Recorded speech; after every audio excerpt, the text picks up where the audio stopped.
वीबी news की state head Gyanesh Gupta ने शेखर अस्पताल के डायरेक्टर सुनील कुमार त्रिपाठी और डॉक्टर AK सचान से एक मुलाकात के दौरान कैंसर रोग के विषय में महत्वपूर्ण चर्चा की। आइए देखते हैं इस खास रिपोर्ट में।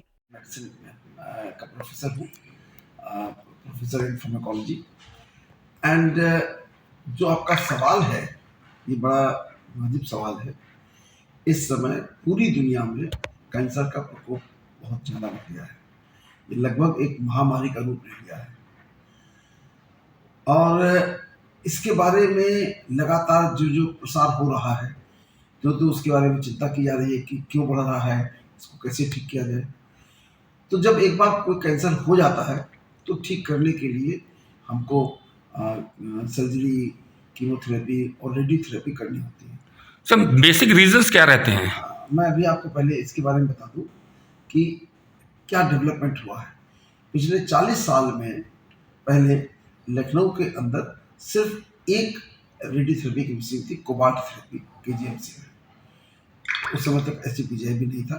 बाद में फिर SCPGI बना, वहाँ एक लीनियर एक्सीलरेटर लगा, फिर KGMC में दूसरा लीनियर एक्सीलरेटर लगा, तीसरा लगा, फिर लोहिया इंस्टीट्यूट आ गया, वहाँ लीनियर एक्सीलरेटर, वो जो नई मॉडर्न रेडियोथेरेपी की मशीन है उसको कहते हैं। उसके बाद कैंसर इंस्टीट्यूट आ गया, उसमें लीनियर एक्सीलरेटर, कई लीनियर एक्सीलरेटर लगे हुए हैं। प्राइवेट में भी लग गए हैं, मतलब ये प्राइवेट में 4-5 प्राइवेट में भी लगे हुए हैं। मतलब ये कि एक मशीन थी, उससे सारे मरीज ठीक होते थे, और आज इतने मरीज हो गए कि दर्जनों मशीनें लग गई, फिर मरीज कोई स्लॉट किसी के यहाँ खाली नहीं है, सब जगह भरा हुआ है। उसका कारण, जो सबसे महत्वपूर्ण कारण है, हमारे खान पान में जो गड़बड़ियाँ हैं, जो नशे की तमाम चीज़ें हैं, जैसे टोबैको, च्यूइंग है, स्मोकिंग है, इसके अलावा और जो हमारी दिनचर्या है, उन सब में जो परिवर्तन हुआ है उसके कारण से इसका बढ़ रहा है। लेकिन एक सबसे महत्वपूर्ण कारण जो है वो हम आपको बताना चाहेंगे, जिसके बारे में बहुत कम लोगों को जानकारी है। वो कॉज इसका 75% है। ये जितने हमने आपको अभी गिनाए, ये सब इनकी 25% से भी कम इनका कॉन्ट्रीब्यूशन है। कॉन्ट्रीब्यूशन तो है, इसका ये मतलब नहीं कि कॉन्ट्रीब्यूशन नहीं है, लेकिन मेजर 75% कॉन्ट्रीब्यूशन है हमारे थॉट्स का। आपको सुनकर के आश्चर्य होगा कि जितनी भी बीमारियां होती हैं उनमें हमारे विचारों का बहुत बड़ा रोल है। जो विचार हमको स्वस्थ रखते हैं वो विचार है प्रेम, करुणा, दया, शुभभावना, शुभकामना। ये विचार हैं जो हमको स्वस्थ रखते हैं। इस समय इनका नितांत अभाव है। हर व्यक्ति इस समय प्रेम, करुणा की बात तो करना दूर रहा। हर व्यक्ति जेलसी, हेट्रेड, एंगर, ईगो, वासना, इन सब में घिरा हुआ है। इनके रिजल्ट्स की वजह से हमारे शरीर के अंदर जो प्रक्रिया घटित होती है वो ये होती है कि जब हम गुस्सा करते हैं, लड़ाई झगड़ा करते हैं, मारपीट करते हैं, दुर्व्यवहार करते हैं, तो हमारा सिंपैथिक सिस्टम ओवर एक्टिव हो जाता है। राइट। और हमारे एड्रेनोकॉर्टिकल एक्सिस वो एक्टिवेट हो जाती है, कॉर्टिसोल लेवल बढ़ जाता है, और हमारे अंदर जो हार्मोन्स हैं वो सब अपसाइड डाउन हो जाते हैं। और उसी के साथ साथ ये कैंसर की जो प्रक्रिया होती है वो बेसिकली हमारे शरीर में कैंसर सेल्स लगातार बनते रहते हैं, लगातार बनते हैं, वो अलग अलग जगह से बनते रहते हैं। लेकिन हमारे शरीर की जो बनावट है, अंदरूनी बनावट है, वो ऐसी थी कि वो उनको तुरंत मार देता है। तो वो होता है, वो काम होता है इम्यून सेल्स के द्वारा। तो इम्यून सेल्स जो है वो हमारे ब्लड में सर्कुलेट करती है, और जब कोई बाहर से कोई बैक्टीरिया आता है, वायरस आता है, या कोई अंदर कैंसर सेल जनरेट हुई, तो उसको वो इंगल्फ करके खा देता है और मरीज को होने नहीं देता है। लेकिन आज की तारीख में आप देख रहे हैं कि कितना इन्फेक्शन बढ़ रहा है। अभी आपने देखा कोविड में कितनी भयंकर महामारी दौड़ी, सिंपल वायरस था, ऐसा नहीं था कि वो इतनी मुश्किल थी, लेकिन कितने लोगों की डेथ उसमें हुई है, करोड़ों लोगों की संख्या डेथ हुई पूरी दुनिया में। उसका कारण है ये थॉट्स हमारे। जब जब हम हार्मोनी में होते हैं, जब जब हमारे विचार प्रेम और करुणा में होते हैं, तो हमारे अंदर पैरासिम्पैथिक सिस्टम एक्टिवेट होता है, और हमारे अंदर ये कॉर्टिसोल की संख्या बहुत कम रहती है, अमाउंट बहुत कम रहती है, और हमारे अंदर जो पूरी पूरी अंदर की प्रक्रिया है वो ऐसी होती है कि हमको स्वस्थ रखती है। हमारे बॉडी के जब हम इस तरीके के व्यवहार करते हैं, जो मैंने आपको बताया, क्रोध, ईर्ष्या, द्वेष, तो हमारे अंदर जाकर के ब्लड स्ट्रीम के थ्रू, सिंपैथिक ओवरड्राइव के थ्रू जो ऑर्गन्स की सेल्स हैं, उन सेल्स के अंदर एक ऑक्सीडेटिव फ्री रेडिकल बनता है। और वो ऑक्सीडेटिव फ्री रेडिकल अगर 1 सेकंड में 60,000 उसके ऑक्सीडेटिव फ्री रेडिकल बनते हैं, तो उसको उसकी माइटोकॉन्ड्रिया मेटाबोलाइज कर सकती है। अगर उससे ज़्यादा बनते हैं, तो उसके अंदर क्षमता नहीं है। तो जब हम प्रेम, करुणा, दया, सद्भावना में रहते हैं, जब नॉर्मल रहते हैं, मानसिक सुख शांति में रहते हैं, तो वो 60,000 के अंदर पैदा होते हैं। और जब 60,000 के और जब हम हमेशा दिन भर चिंता परेशानी में ही रहते हैं 24 घंटा, तो हमारे अंदर उनकी संख्या जब गुस्से में आ जाते हैं, तो 2 लाख तक पहुंच जाती है, जो उससे कभी भी मेटाबोलाइज नहीं हो सकते हैं। डॉक्टर साहब, मगर ये महिलाओं इसी सेल के अंदर रहते हैं, और उस सेल को जब डिवाइड होती है ना, तो उसी से कैंसर मर्द- हो जाते हैं। तो जहां तक महिलाओं और पुरुषों का सवाल है, कैंसर दोनों में बराबर संख्या में है, Right. सिर्फ ऑर्गन का फर्क है। महिलाओं में भी उतनी ही चिंता। आप देखिए, किसी के परिवार में सुख शांति है, जी। आप अपने परिवार में देख लीजिए, किसी परिवार में देखिए, सब जगह लड़ाई झगड़ा, सास की बहू से नहीं पट रही, बहू सास नहीं पट रही, देवरानी जेठानी नहीं पट रही, सिर्फ कल है। यही परिवार का हाल है। तो इस वजह से हमको ये मालूम नहीं है कि हम अपने अंदर बीमारियां पैदा कर रहे हैं। हमको इस प्रकृति ने बनाया था, स्वस्थ रहने के लिए बनाया था, बीमार रहने के लिए बनाया था। 150 वर्ष से हमारी आयु थी, जो घट करके आज 70-80 साल में कहते हैं आयु पूर्ण हो गई है। तो जब हम अपने रहने की कला भूल गए हैं, कैसे जिया जाए ये भूल गए हैं, इस कारण से हमको बीमारियां घेर रही हैं। तो यदि हम जीने की कला सीख जाएं, तो हम सही रह सकते हैं। अब जीने की कला कैसे सीखें? जीने में हम हर वक्त ये तो पास्ट के बारे में, भूतकाल के बारे में सोचते रहते हैं। तो जो हमारे साथ हुआ है, किसी ने दुर्व्यवहार किया, किसी करते रहते हैं, तो हमेशा दुख में रहते हैं।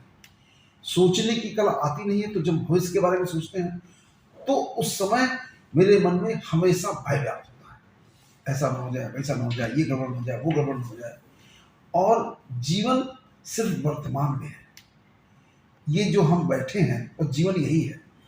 जो गुजर गया वो कभी आ नहीं सकता है, तो उसके दुख को करने से कोई लाभ नहीं है, सिर्फ दुख मिलेगा। तो फिर वही मैकेनिज्म जो मैंने बताई वही होगी। और यदि भविष्य में के बारे में सोचेंगे, तो भविष्य भी जब आएगा तो वर्तमान बन के आएगा। भविष्य कभी भविष्य में नहीं आता है, वर्तमान बन के आता है। तो इसलिए अगर वर्तमान में जीना सीख जाए, तो हमारी बहुत सारी बीमारियों से मुक्ति मिल सकती है। ये सबसे महत्वपूर्ण कारण है, जिसके बारे में कोई भी अभी जानकारी नहीं रखता है, चर्चा नहीं रखता है। अब ये विचार आते क्यों हैं? आपके मन में ये जिज्ञासा जगनी चाहिए कि ये विचार आते क्यों हैं? ईर्ष्या के, द्वेष के, क्रोध के, मोह के, अहंकार के, काम के विचार कौन आते हैं? तो ये विचार हमारे सबकॉन्शियस माइंड, अवचेतन मन से चेतन मन में आते हैं। और अवचेतन मन में पूरे जीवन के, जब से हम पैदा हुए हैं 4 साल की आयु से, जब बोध आता है, तब से अब तक की सारी रिकॉर्डिंग हमारे ब्रेन के अंदर होती है, और वही बार बार हमको दोबारा वही करने को प्रेरित करती है। तो अगर तो ये उनको साफ करने के लिए, पुराने विचारों के लिए, उसके लिए सिर्फ तरीका एक है कि उन पुरानी मेमोरीज को फॉर्मेट कर दिया जाए, जैसे हार्ड डिस्क फॉर्मेट करते हैं। तो उसकी फॉर्मेट करने का तरीका है ध्यान, योग। तो यदि हम ध्यान करना जान जाएं और हम वर्तमान में जीना सीख जाएं, तो सभी बीमारियों से मुक्ति मिल सकती है। ये बात हमको कोई सिखाता नहीं। जब योग की बात आती है, तो फिजिकल योग की बात आ जाती है, जो फिजिकल एक्सरसाइज है उसकी बात आती है, वो योग नहीं है। आप समझ रहे हैं? तो योग जो है वो वर्तमान में होता है।